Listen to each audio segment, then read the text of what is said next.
प्यारे बच्चों, आज मैं द्विघात समीकरण के मूलों को ज्ञात करने के लिए एक आसान सा तरीका समझाने जा रहा हूं, जो बच्चे प्रायः बनाने में फंस जाते हैं। आप वीडियो को शुरू से अंत तक देखेंगे, बढ़िया से समझेंगे कि पहले मैंने क्या कहा, उसके बाद क्या कहा, उसके बाद क्या कहा। सीरीज व सीरीज, सीरियल व सीरियल आप इसको ध्यान से सुने, गौर करके समझें तो पता चलेगा कि आप कैसे इसको बनाएंगे। मैं विधि बता रहा हूं, मैं ये सवाल नहीं बता रहा हूं, मैं एक विधि बता रहा हूं कि इस तरह के जितने भी सवाल रहेंगे आप उसको हल आखिर करेंगे कैसे।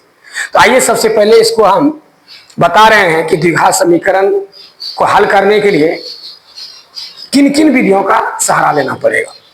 तो सबसे पहले आपको पता है इसका विस्तृत रूप किसका है, ax² plus bx plus c बराबर 0। आपको ये पता है कि द्विघात समीकरण का विस्तृत रूप है और इसी के द्वारा a b c का या क्या है, एक अचर पद है, यानी इसके जगह पर अंक होना चाहिए और इसके बाद d को निकाला गया है। तो a के सामने में जो अंक है वह a का होगा, b के सामने जो अंक है वह b का होगा, c के सामने जो अंक है वह c का होगा। अब क्या करेंगे हम, आपको पहचानना है कोई भी समीकरण है, x² के सामने का जो अंक है वह a बराबर होगा और x के सामने का जो अंक होगा वह b बराबर होगा और बिना xy वाला जो अंक है वह c बराबर होगा। ये कभी मत सोचना कि पीछे जो रहेगा वही c होगा, बीच में जो रहेगा वही b होगा, ये भूल जाइए, क्योंकि आपको कभी कभी भेंट इस तरह भी होगा 3x - 6 प्लस 5x²। यदि इस तरह से भेंट हो जाए आप तो सोचेंगे कि पीछे का जो है वही c होता है, आपका गलत हो जाएगा। हमको हमेशा चर देखना है, चर का जो पावर 2 है वह कहीं भी रहे वह a होगा, यह a है, और x वाला जितना बिना पावर वाला x वह b है, और जिसमें x वाला कुछ भी नहीं रहे वह कहीं भी रहे वह c है। हो सकता है इसके जगह पर इस तरह का भी मुलाकात हो जाए आपको कि 6 - 5x प्लस 4x² बराबर 0, या हो सकता है यहीं पर स्क्वायर दे, यहाँ ऐसा कर दे। हमेशा आपको देखना है चर को कि जिस पर पावर 2 है वह है कहाँ, तीनों जगह में से जहां है उसको खोद के निकाले कि बेटा तुम a है, और जिस पर पावर कुछ नहीं यानी 1 छिपा है बेटा तुम b हो, और जिसको कोई पावर नहीं है xyz कुछ नहीं है बिना चर वाला वो तुम c है, चाहे कहीं भी रहे। ये दिमाग में पहले नोट कर लीजिए।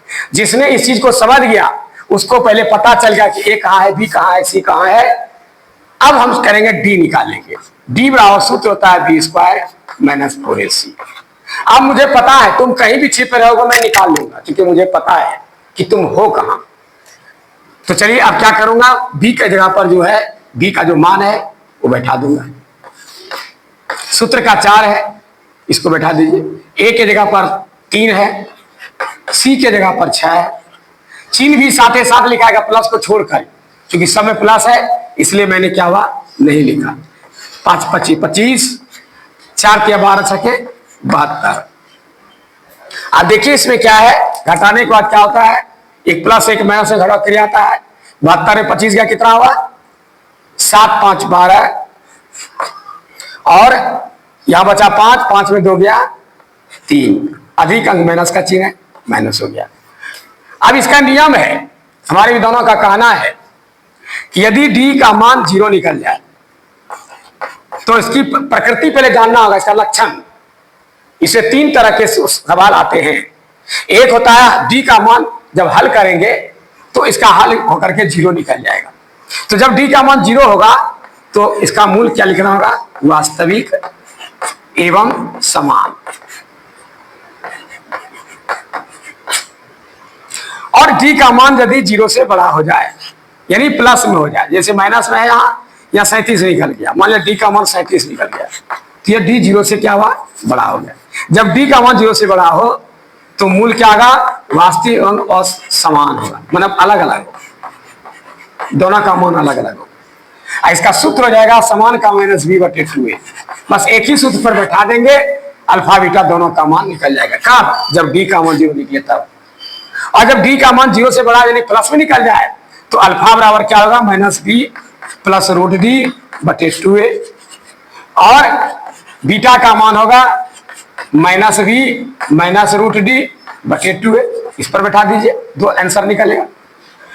लेकिन यदि डी का मान 0 से क्या हो जाए? छोटा हो जाए। जीरो का मान क्या? डी का मान 0 छोटा आ जाए तो 0 छोटा कौन होता है? ऋणात्मक संख्या, माइनस वाला। अभी आपके सामने जो ये माइनस है यह क्या है? 0 से क्या है? छोटा है। जब इस तरह की परिस्थितियां आ जाए तो हमको आगे हिसाब नहीं बनाना है, सिर्फ लिख देना है कि डी छोटा 0 से, लिखना है डी छोटा 0 से आता कोई मूल वास्तविक नहीं है। यही आपका आंसर हो गया और इसी में आपको नंबर मिल जाएगा। आपको आगे बढ़ाने की आवश्यकता नहीं है। ये मैं बताया यदि डी का मान छोटा रहे तब। अब मैं आगे बताऊंगा कि डी का मान यदि 0 के बराबर हो तो फिर इसका कैसे बनेगा। आइए हम देखते हैं।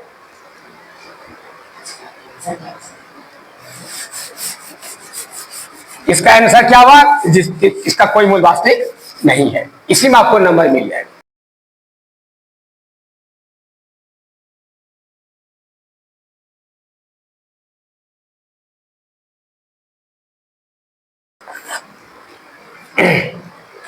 मान लिया जाए कि आपके सामने x² माइनस 8 या 8 माइनस 2x बराबर 0 यही दिया हुआ है। अब इसको क्या करना है? पहले इसका मूल ज्ञात करना है। तो आपको पहले ही बताया गया है कि जहां पर स्क्वायर रहे वह एक स्थान है। देखिए ax² plus bx plus c बराबर 0 ऐसा होता है। स्क्वायर को स्क्वायर से जब मिलाते हैं या कुछ नहीं तो एक छिपा हुआ है, यानी a बराबर 1 हो गया। जहां x है वह b होता है तो b के जगह पर क्या लिखा है? b बराबर -2। और जो बिना x वाला है वो c है, c बराबर -8। प्लस माइनस साथ के साथ रहता है, प्लस लिखाता नहीं लेकिन माइनस लिखा जाता है। अब आप d बराबर निकालिए। d बराबर क्या आता है? b² -4a और c। अब गुना कीजिए इसको, 2 गुना 4 माइनस माइनस प्लस 8 चौक 32 बराबर कितना हो गया? 36। अब आप देखिए इसकी प्रकृति क्या है, पहले लिखना होगा। ये डी का मान क्या निकला? 36।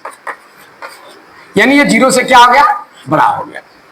जब डी का मान 0 से बड़ा हो जाए तो मूल क्या होगा? पता है आपको? वास्तविक एवं असमान होगा। ये आपको लिखना होगा। इतना तक यदि आप लिख देते हैं और अल्फा बीटा निकाले कहीं गलत हो जाते हैं तो भी आपको नंबर मिले, इसलिए आप जरूर लिखिए। उसके बाद क्या करेंगे? अब निकालिए अल्फा बराबर अलग अलग होगा -b प्लस रूट डी बटे 2a।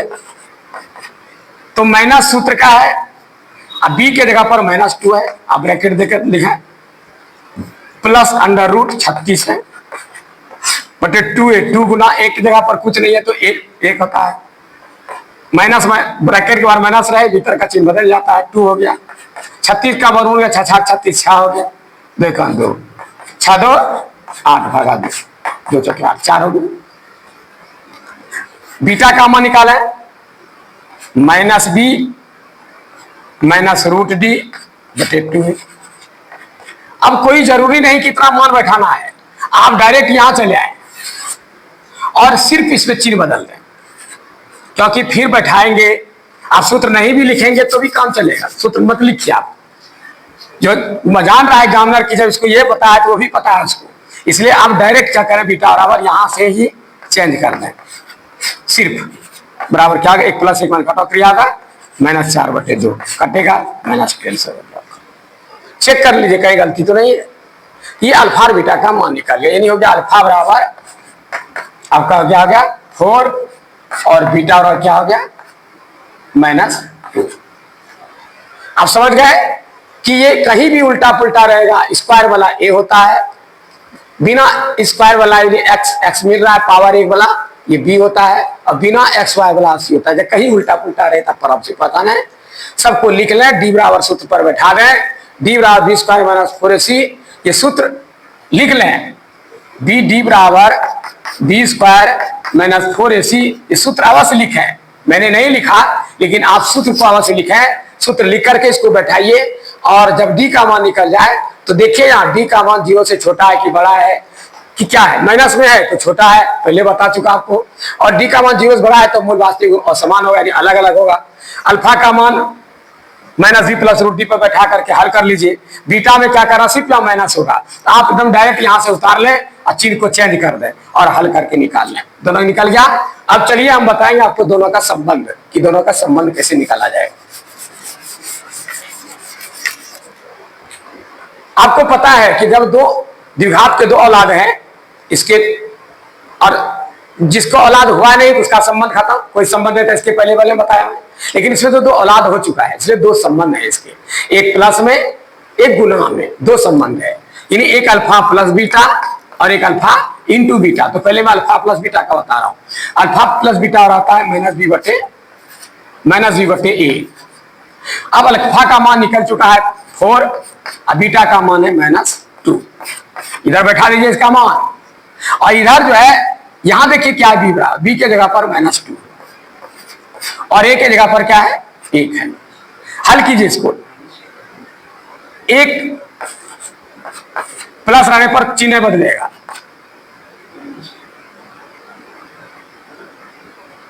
Alpha plus beta minus B, सूत्र का है माइनस, इसमें सूत्र का माइनस है, और बी बराबर -2 यहां भी है, अब बटे 1 है।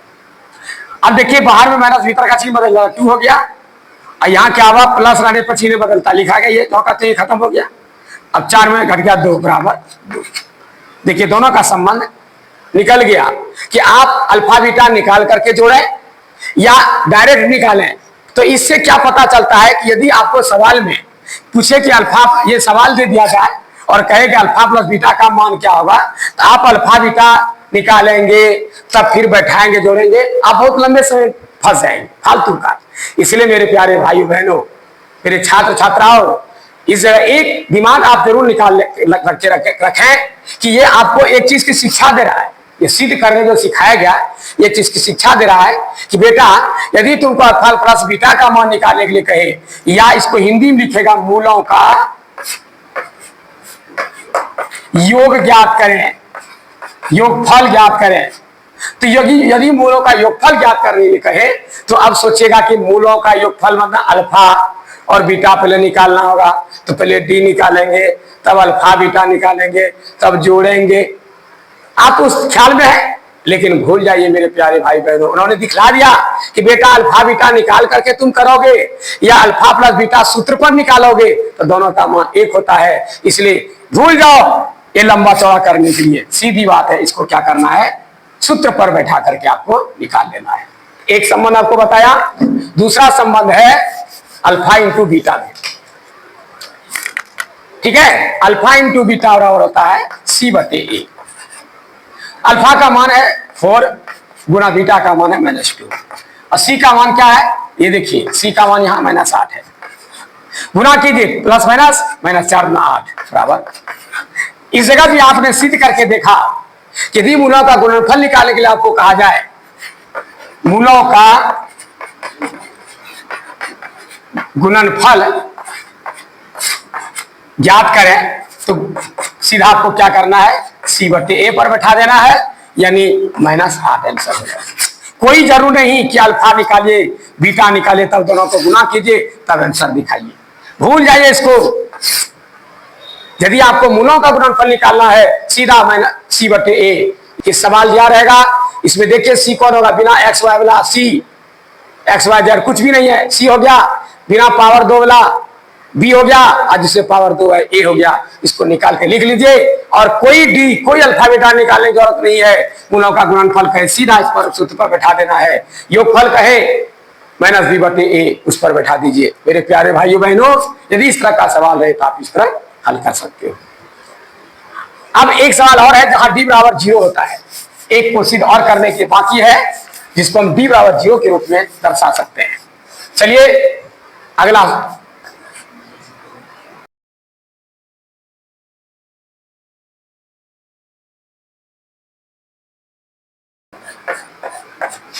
मान लिया जाए यही सवाल है बराबर 0,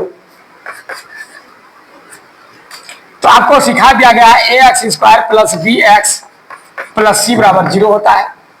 देखिए स्क्वायर का m कहाँ है, a बराबर हो गया आपका 4, x कहाँ है देखिए b बराबर हो गया -4, बिना x वाला कहाँ है, यहाँ है, c बराबर क्या हो गया 1, चिन्ह जिसके आगे जो है प्लस को छोड़कर चिन्ह माइनस लिखाते जाएगा।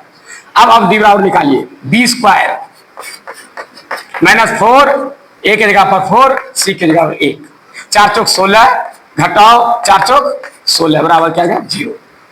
अभी मैंने बताया था कि यदि d का मान 0 हो जाए मेरे प्यारे भाइयों बहनों, तो क्या होगा, मूल वास्तविक तो है ही एवं क्या होगा समान, समान माना सूत्र क्या होगा, अल्फा हो या बीटा हो दोनों का मान होगा -b/2a।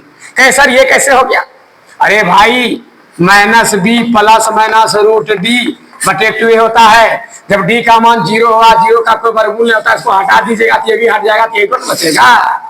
इसे सूत्र सीधा लिखेंगे, क्यों बैठाए, क्यों समय बर्बाद करें, समय का मोल है, समय का मोल ना जाना हिसाब बनाने से क्या होगा। यदि आप समय पर हिसाब नहीं बनाए तो आपका हिसाब बनाने से कोई फायदा नहीं है, क्योंकि समय खत्म हो गया है, आपको कॉपी पहले ही ले लिया जाएगा। इसलिए याद रखिए, समय को कवर करने का प्रयास कीजिए। तो ये देखिए क्या है, -b के जगह पर क्या -4 होगा और 2a, a के जगह पर क्या है 4 है, ये देखिए /8 यानी 1/2। ये अल्फा का भी मान निकला और बीटा का भी मान निकला, यानी इसको हम लिख सकते हैं कोमा देके 1/2, 2 औलाद होंगे इसका। अब इसका जांच करना है, मूलों का संबंध और मूलों के संबंधों को ज्ञात करना है।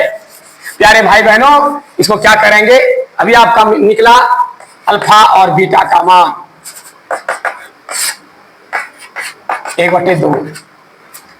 अब देखिए इसको जांच कीजिए, मूलों का योग -b/a, अल्फा प्लस बीटा पे बैठाइए, अल्फा का मान हो गया 4 प्लस बीटा का मान क्या, नहीं 1/4 और प्लस 1/4, अच्छा 1/2 था ना, ठीक भूल हो गई, 1/2 और 1/2 है। अब इधर क्या लिखेंगे हम, माइनस सूत्र का है और b में है 4 माइनस, a का मान कितना है 4 है। अब देखिए क्या करेंगे, हम इसका लघुत्तम लेंगे, जब बराबर है लघुत्तम क्या लेंगे, वही उतार दिया जाएगा, ऊपर भी उतर जाएगा, एक क्या हुआ 2 बराबर, यहां भी 4 यहां भी 4, कट के क्या हुआ, इधर भी 1 और इधर भी 1, देखिए बराबर हुआ, कट के 1 इधर हुआ, इधर भी कट कर 1 हो गया। यानी आपको जब मूलों का योग निकालने के लिए कहे तो अल्फा बीटा निकाल कर ये करने की कोई आवश्यकता नहीं, सीधा सूत्र पर बैठाइए और आंसर तैयार है। अब दूसरा संबंध है अल्फा इंटू बीटा। चलिए अल्फा इंटू बीटा के बारे में आपको सिखा रहा हूं। c/a, अल्फा कितना है 1/2 है और बीटा 1/2 है। c का मान कितना है 1, a का मान कितना है 4, गुना कीजिए 1 का 1 गुना 4 बराबर 1/4। देखिए दोनों बराबर होता है। जब दोनों का मान बराबर हो जाता है तो हम क्यों इतना परेशान होंगे, अल्फा बीटा निकालो और बैठाओ, इसलिए सीधा अल्फा इंटू बीटा c/a को बैठा दीजिए, आंसर तैयार है। प्यारे दोस्तों, मेरे प्यारे छात्र छात्राओं, भाई बहनों, यदि आपको ये सवाल अच्छी तरह समझ में आ जाए तो इसको आप एक दूसरे के साथ शेयर करें, सब्सक्राइब करें, लाइक करें और आप मुझे प्रोत्साहित करते रहें, ताकि इसी तरह का वीडियो मैं आगे आपको देते रहूंगा और ताकि आपको अच्छी शिक्षा ज्ञान प्राप्त हो सके, शिक्षा ज्ञान मिल सके, क्योंकि मेरा शॉर्ट वीडियो भी और लॉन्ग वीडियो दोनों चलता है। आपको तब तक के लिए मैं धन्यवाद देता हूँ।